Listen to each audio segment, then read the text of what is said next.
Why wait to see if you'll get something you like this Valentine's Day when you can go to BlueNile.com and find something you'll love? Whether you're looking to treat yourself to a little winter sparkle or show a galentine how much you appreciate them, Blue Nile offers a wide selection of high-quality designs, expert guidance, and free 30-day returns for the ultimate peace of mind. You can even design your own jewelry. Right now, save up to 50% at BlueNile.com. That's BlueNile.com.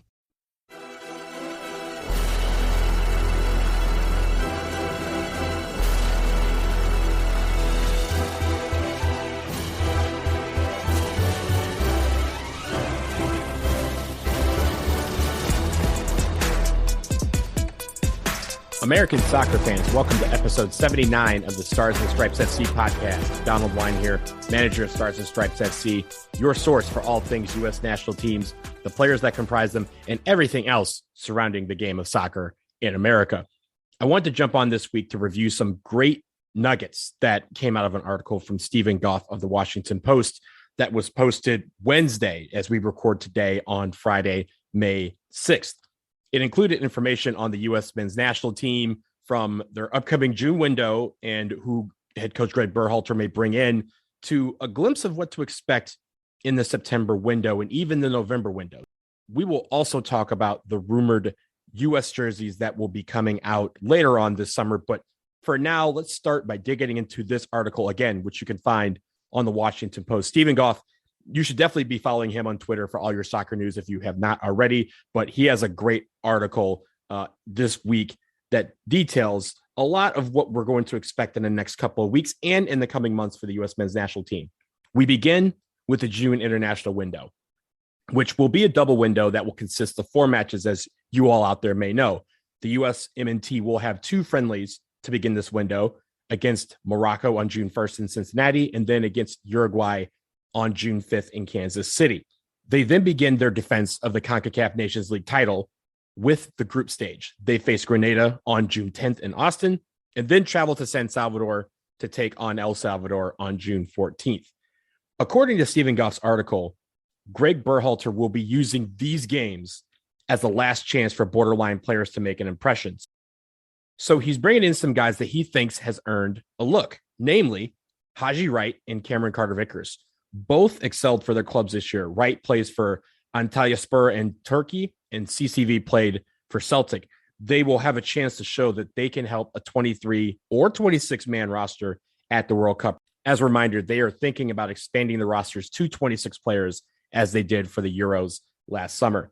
Also, Berhalter mentioned that he would bring in a young dual national that has yet to appear on the senior national team. Now, while the article does not mention who that player is, I'm just going to go on a personal hunch to say that it's Malik Tillman, the German-American attacking midfielder who will turn 20 on May 28th. Berhalter has scouted him in recent weeks. So again, that's just my hunch. I think we'll find out sooner rather than later who that player is. But for all intents and purposes, Berhalter is bringing in somebody that is a young dual national that has yet to feature on the national team in June. Again, Berhalter is looking at attacking options. That's one of the question marks we have entering this World Cup. And Malik Tillman, who has made some appearances with the first team at Bayern Munich, could be one that Berhalter is looking to bring into the fold. We also know that some of the big names will likely make it onto the roster, like Christian Pulisic. A couple of players who were injured, Weston McKennie and Chris Richards, are expected to be healthy enough to be on the team in June, while Gio Reyna and Serginho Dest, 2 other players that have been injured in recent weeks, are not expected to be ready to go, so do not expect to see them on the June roster. Now that we've talked about who will potentially be included, let's talk about a couple names that we can see left off the June roster when it comes out. The first name is Ricardo Pepi. Berhalter mentioned in this article that Pepi may need a mental break after the year that he's had. Keep in mind that he's probably not had a break on the soccer field since January of 2021. He started FC Dallas. He really rose to shine for them and on the national team, earned himself a transfer to Augsburg, and he's been there ever since. So as a result, Pepi may not be called into camp, but that doesn't mean he's out of contention for a World Cup roster, as that will not be finalized until 12 days before the World Cup. But it will hopefully give Pepi that well-needed rest so that he can come back to Augsburg refreshed and, again, mentally be ready to compete. The other name is John Brooks.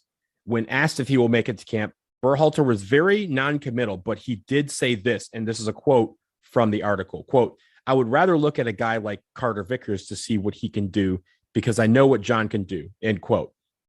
This is honestly some more goalpost moving from Berhalter, who mentioned back in March that he didn't call in Brooks because he had some deficiencies and that he wouldn't be able to work on them during the short World Cup qualifying window. Well, this is a 2.5 to 3 week window, and this is the time that he mentioned would be appropriate to work with a player like Brooks in an effort to give them the best possible chance to show that he could work within the system Berhalter has set up and can be an asset to a World Cup roster. It doesn't look like Brooks will get that chance, even as Berhalter continues to say that the door hasn't closed on anyone for the precious spots on the plane to Qatar for the World Cup. Now, I want to shift to the fall in the September window. It was already known that the U.S. men's national team would be playing their matches during the September window in Europe, but it has been reported by Steven Goff that the team is focusing on venues in Germany and Spain. However, Germany and Spain would not be the teams that the U.S. plays because UEFA will be in the middle of Nations League play during that window. So the teams are likely to come from the Asian Confederation. The window runs September 19th through the 27th, which, if you are keeping track, is the first full week of Oktoberfest in Munich. I'm just saying, y'all, just sign me up. That got me to talking with a couple of friends about where these matches could be. Shout out to my friends Josh Gansmiller and Marcel Hilly. And it got me to doing a little research about what venues could be possible destinations for the U.S. men's national team in September. Let's begin with Germany because I have Oktoberfest on the brain. The idea is this. Because it would be a neutral site venue, it would not likely be a huge one because the U.S. will not expect to fill it. Think of the games that we had in Austria during the height of the pandemic that were closed door. That's a very small stadium. I don't expect there to be that small, but I think they're looking at a smaller venue that they know can be filled with some fans. There is one exception to this, at least in Germany, and that is Kaiserslautern. The town has a huge American military base outside of town, and it would be a great place to play in front of a pretty big crowd of Americans. Think back to the 2006 World Cup where we played Italy in Kaiserslautern. Everyone considers that probably one of the best American crowds in the history of U.S. soccer. The Fritz-Walter Stadion, home of 1FC Kaiserslautern, holds close to 50,000 fans. And you would think that at least half of that could be filled if the game was to be played there. Other venues in Germany that could be considered, and again, this is not an exclusive list. This is something that I'm just thinking about when coming to research. Bay Arena, home of Bayer Leverkusen, holds about 30,000 fans. Grunwalder Stadion, which is in Munich. It's the home of 1860 Munich. Reminder, Munich is the site of Oktoberfest, and the ability to get hotels for the team and the fans will be very difficult, but it's Munich. It's Oktoberfest. That stadium holds 21,200. Union Berlin has a stadium that seats 22,000. Again, that's in Berlin, big city. And the Karl Benz Stadion in Mannheim holds 26,000. Those are smaller, but still manageable stadiums. Now, I picked places that were either in big cities or in places that were close to big cities and airports. Again, whether they start in Germany and move to Spain or vice versa, that was just some of the things I considered in this list that I'm providing here. So now on to Spain, which has some stadiums that are smaller than Germany, but there are some interesting options here. The biggest one probably on the list is Mestalla. It's one of the magical stadiums in Spain and all of Europe. Is the home of Valencia. It holds about 50,000 people. But again, it would be a magical place to play. The RCDE Stadium, which is home to Espanyol, seats 40,000, but it is in Barcelona. We don't have to play at the Camp Nou, that it seats 99,000 people, but a 40,000 seat stadium would be much more manageable, and it would put them in a big city in Barcelona. The Anoeta in San Sebastian, home of Real Sociedad, 40,000 people. La Rosaleda in Malaga, one of my favorite cities in Spain, a simple, just magical jewel on the Mediterranean, seats 30,000 people. Levante in Valencia, their stadium holds 26,000. That would be a nice place to play. Villarreal, the Estadio de la Ceramica. Everyone saw in the Champions League how magical that place could be. It is a very small 10 box, 23,500 people can fit in there. And then finally, if you want to be in the biggest city in Spain, you can go to Madrid and you can go to Vallecas, which is the home of Rayo Vallecano. It seats 14,500 people.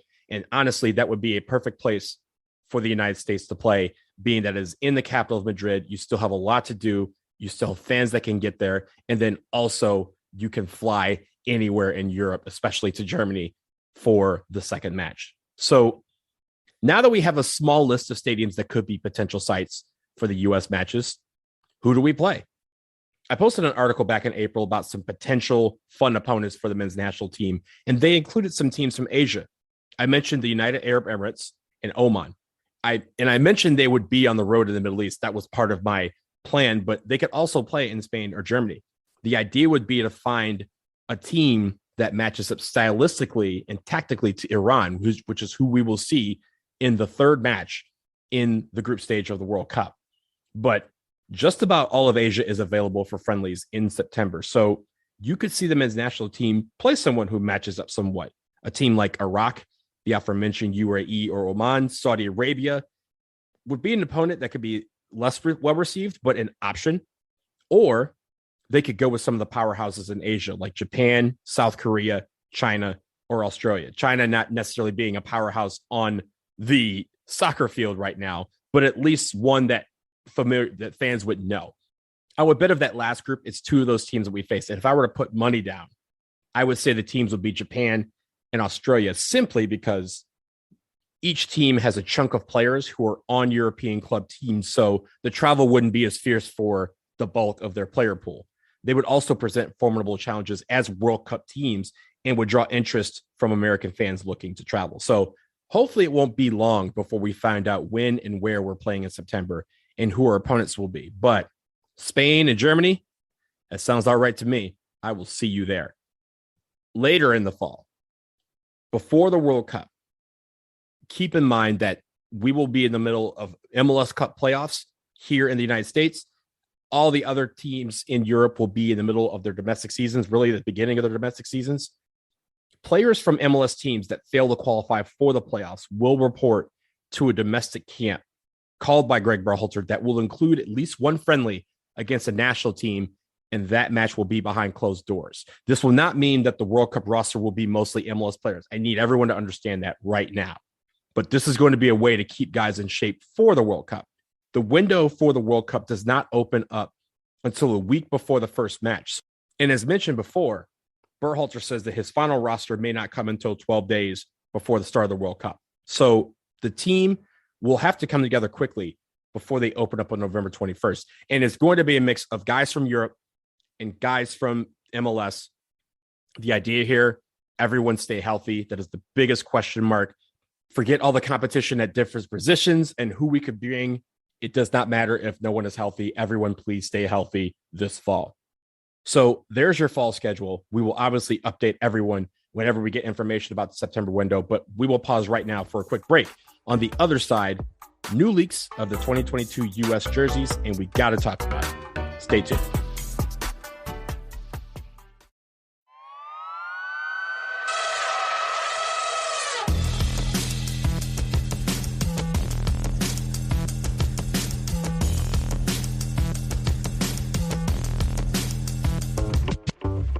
We are back, and we get to once again talk about the rumored U.S. jerseys that have shown up again on social media. If you recall, we talked about these jerseys back on episode 67. So head back there for that discussion and then come back and continue the discussion here. But we have seen some more detail, and we can talk about them some more to remind folks of what we've seen so far. The home jersey, and again, these are on Twitter. We have an article up on the homepage at starsandstripesfc.com about them. The home jersey will be white with some subtle gray stripes across the chest and navy shorts. Unlike previous Nike soccer jerseys, this one will not only have the swoosh on the right chest, it will also have them on both sleeves like you would see on NFL jerseys, all in what appear to be navy blue on the home jersey. It's unknown what the socks will look like, but chances are, just based on previous precedent, that they'll either be white or navy. The away kit is a light blue front with royal blue on the shoulders and sleeves, and it makes it look a little similar to the 2016 template. Think about the cop jersey and the home jersey that had the blue on the top with the white. There are royal blue subtle stripes across the torso in the same pattern as the home jersey and royal blue shorts. Once again, the Nike swoosh will appear on the right chest and on each sleeve, this time, however, in white. The U.S. Soccer crest is on the left chest on both jerseys. There's been some reports about it being in the middle. We don't see that on this particular detailed rumored jersey that we've seen. And honestly, all the ones that I've seen have put it on the left side of the chest as per normal. The away kit will also have royal blue shorts, and we don't know the colors of the socks yet. But again, I think they're going to be royal blue to keep in line with the rest of the jersey. All in all, despite what I just described, they look very plain. We don't know what the name and numbers will look like. And of course, that adds to how a jersey looks. But on the verge of going to our first World Cup in 8 years, it looks like we will show up in plain jerseys. Look, y'all know my feelings on the jersey identity. I think the Waldos should be the home jersey. I've written about it as well, and I've said it many times. Give me the Waldos as the home. The third can be something similar to the 2017 Gold Cup jersey to keep in line with that Waldo theme. And the away one can be something where we take some chances. Our jersey identity should be something everyone can get behind. The red, white, and blue are easy colors that can be used to show the strength of our soccer nation. And for all of you out there, the answer is no. The answer is not to switch from Nike to Adidas, because the issue is not the templates. Every company has templates, every single one of them. And if you look at Adidas or Puma, they almost always have template jerseys that they share among all the teams they provide apparel for. The idea is to have bespoke designs that the nation's fans can get behind. Nike does this all the time with Nike does this all the time with Nigeria and Croatia. Why can't they do it with the United States? U.S. Soccer and Nike need to get together and really speak to what the fans want. A jersey identity that is proudly American. It's not going to help us this year. If these reports are true, and again, I've seen these jerseys firsthand, and they look very similar to what we've seen out there on social media. So it won't help us this year, but we need to have a focus on jersey identity moving forward, because that is going to be important. We want to see in 2026 stadiums full of fans wearing a jersey that shows the world that the Americans are here, that it's our game, that we're hosting the tournament on our home soil, and we're in charge.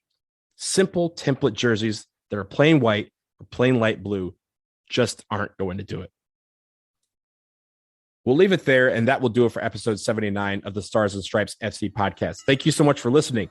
As always, if you like, subscribe, rate, review this podcast. We will be eternally grateful. 5-star ratings are especially appreciated. I want to do a mailbag episode next week, so please send your questions to ssfcpodcast@gmail.com. They could be about the men's national team, the women's national team, or anything else about U.S. soccer that you wish to discuss. But I hope to see some of your questions there. Enjoy the rest of your week and weekend, and until next time, take care.